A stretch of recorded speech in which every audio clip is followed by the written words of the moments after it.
પેટલાદ રણછોડરાય ભગવાનનું મોસાળું ફરતા સુંદરણાના દાતા પરિવાર હર્ષોલ્લાસપૂર્વક રાજા રણછોડના મોસાળામાં ભક્તો ઉમટ્યા. આજ રોજ બપોરે 3 વાગે સુંદરણા ગામના દાતા પરિવાર અને ભગવાન શ્રી રણછોડરાયના મોસાળાના યજમાન કિરીટભાઈ, જશભાઈ પટેલ, દિલીપભાઈ પટેલ અને પારુલબેન પટેલ પરિવાર તરફથી રંગેચંગે મોસાળું ફર્યું હતું. બપોરે 3 વાગે જમનાદાસ મહારાજની સમાધિથી ભવ્ય અને દિવ્ય મોસાળાનું પ્રસ્થાન થયું હતું.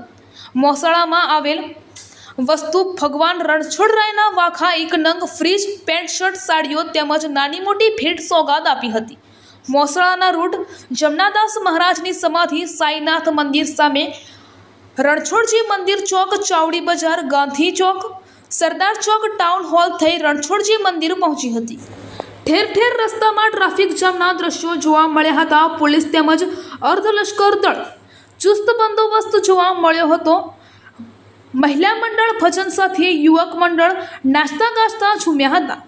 આ પ્રસંગે દાતા પરિવાર સાંસદ મિતેશ પટેલ, ધારાસભ્ય કમલેશભાઈ પટેલ, જિલ્લા ઉપપ્રમુખ હેમંતભાઈ પટેલ, જિલ્લા મંત્રી ધર્મેશ મિસ્ત્રી, લાલાભાઈ પટેલ, તાલુકા પંચાયત પ્રમુખ સોનલબેન પટેલ, પાલિકા કારોબારી ચેરમેન જય પટેલ, કેતન ગાંધી, રથયાત્રાના આયોજક ધવલ કાછિયા સહિત મોટી સંખ્યામાં ભક્તો ઉમટી પડ્યા હતા.